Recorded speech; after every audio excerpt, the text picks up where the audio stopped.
Hey there, fellow Tenno.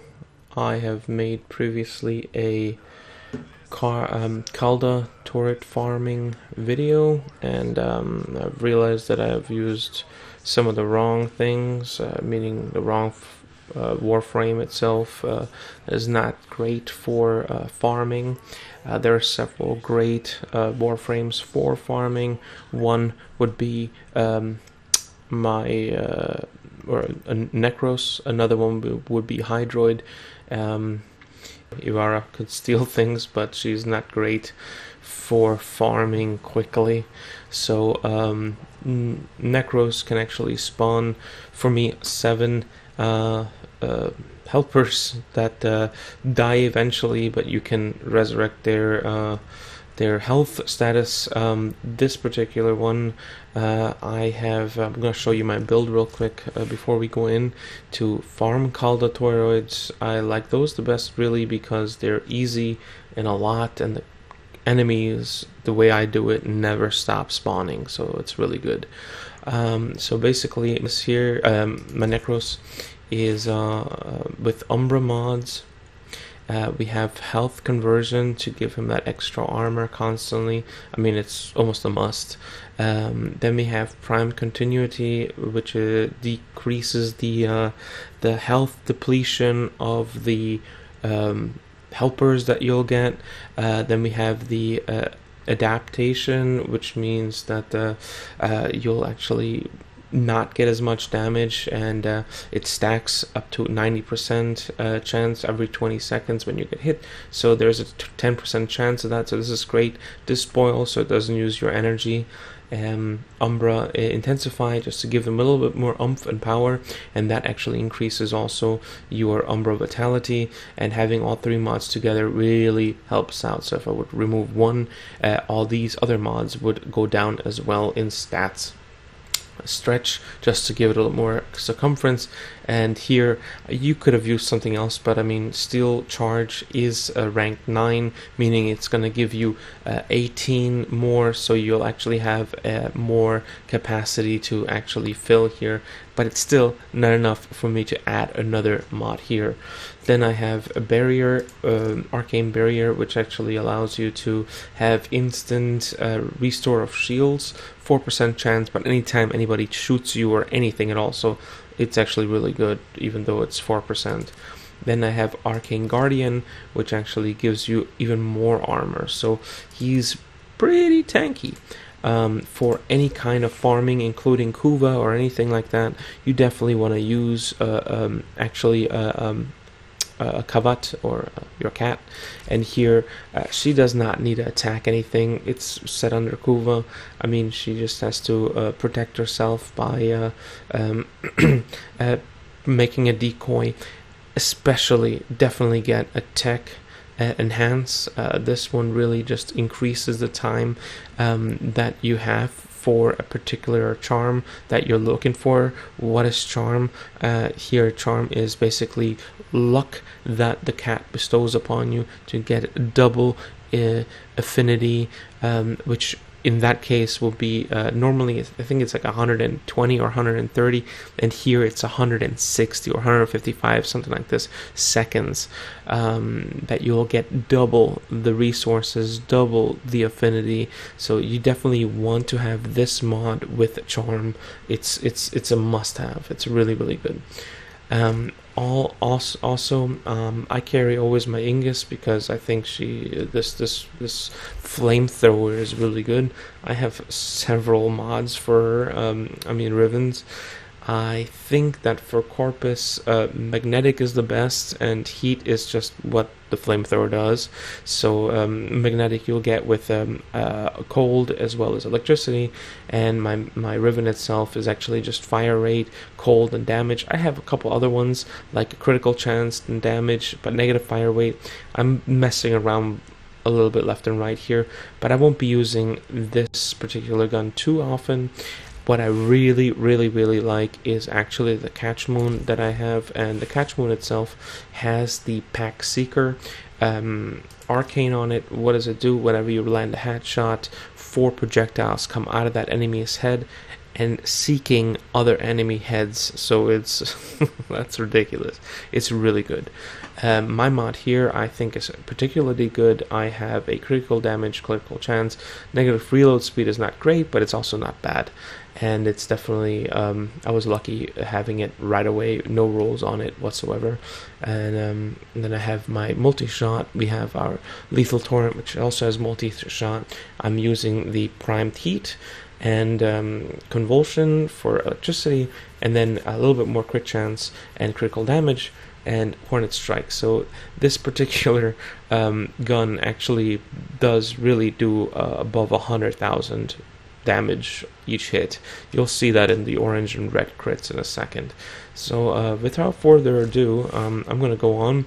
Oh, for melee, Galva Cord, awesome, awesome, awesome. Love it, love it. This whip is awesome. I have melee damage and attack speed. I also could go with range if I would want to, but I think here this will just do fine. I do like to have the speed to whip around a little bit faster instead of the range. Okay, so I will go in, and this is pretty much what we do. So I am the solo gamer, or I do like to play solo. So what I do here is I'll make sure that I am on solo, which I am, and we're gonna go into Fortuna. And yes, we do not want to go right away into Orb Valis. Go into Fortuna, just like I said the last time, if you have watched my previous video. And we're going to go in there and we're going to meet them in the back room. If you don't know where the back room is, just dart forward and then make a left. But I think by now everyone knows where the dark room is. Let me skip the cinematics and I'll just run right in there. And what we'll do is go and hang a left, go through this door here, and talk to the group. Right, we're all here. Let's get started. And we'll take the second or phase 2 mission, and we'll complete that in about 2 seconds. But where's the farming? The farming basically is you don't stop the mission when it's supposed to finish. So I'm just gonna go into the door, and let's get in here. Nobody with me. That's all I need. Basically a very tanky Nekros and my little covet that seems to be missing. Where are you? Whatever. She'll show up.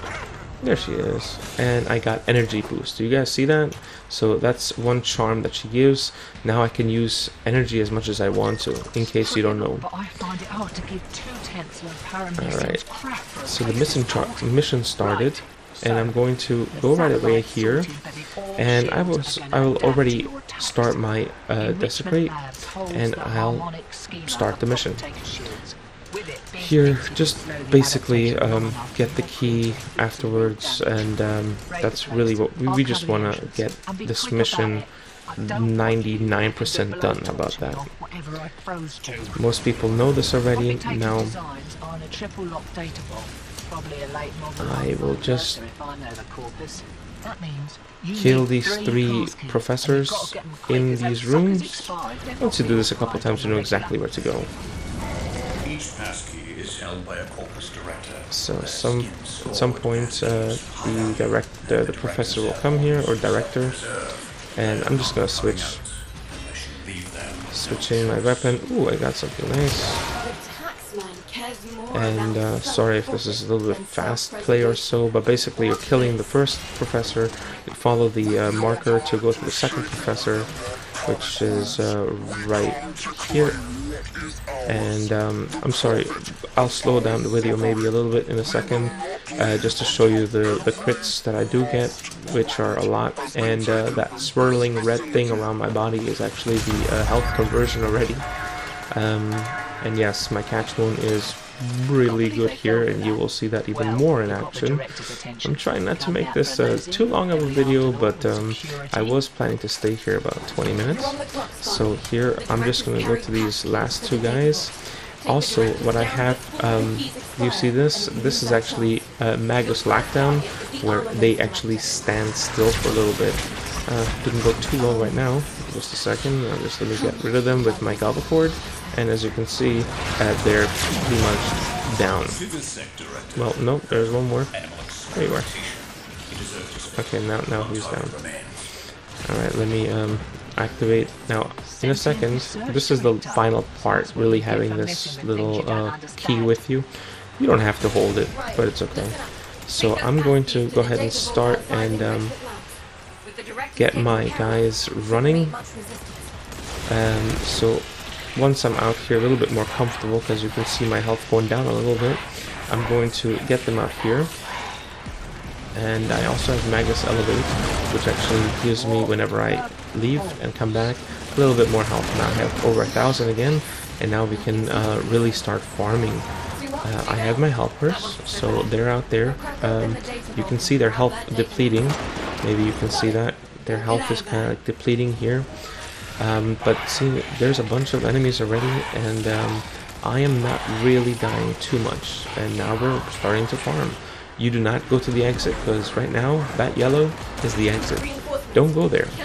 And you just are going to get, well, if you're lucky enough, and the random number generator, the RGN, allows you to get some Toroids, you will get some. You know, there's no more stopping them from coming. There's always going to be 2 ships coming, one and then another one, always constantly coming. My suggestion is to not allow them to plant any poles, because that will increase your the ranking of the enemies really fast. Now Desecrate, which is number 3, you can see down here, is actually the thing that will make everything that they drop after they killed, maybe another drop will come. So it increases your chances of actually farming. So that's why Nekros is kind of good. Hydroid kind of does the same thing. And yeah, this is pretty much what you do. Now, I did do this just a little bit before, and I tried out my build if everything is working. Now you can also see, let me just get my guys around me again, by pressing number 4, you can see here that I am getting like procs of 60% damage from electricity is bypassed by me. It doesn't affect me at all. So here I can simply just go, and maybe I can also show you. Now, there's directly 250,000. Now the cool thing also is right now in this particular scene is that in Orvalis, where we are right now, you are getting double resource credits. So if my cat would actually do affinity, I would get 8 per pickup. And what are we picking up? We're picking up the Calda Toroid. So I'm just gonna go ahead and wait. The cat doesn't always do the affinity, which will be nice. Affinity, however, when it does come, is about 155 seconds, so that's really nice. And now we just pretty much wait. What did I want to show you? I did want to show you something. Take a screenshot. Let me just get that up, because I know nobody wants to watch the video for 20 minutes just to find out that it's good or not. So here, this was my, if you can see that, that was my last one, and 80 Toroids in 29 minutes. So that is what you can see right now. Yep. So let me go back to the game. I have to reactivate my friends, and I think a lot of things happened, but I did not die. How about that? So it's pretty tanky, pretty good. Alright, I do hope I can help you guys. Right now the random number generator is not in my favor, because I think I only got 8 Calda Toroids, which is not great, and but you actually can get a lot more. I guess you just have to be lucky, or just have to be patient a little bit, and then at some points you get a lot more. But I showing you the proof, so wish you guys good luck. Thanks for watching. Signing off.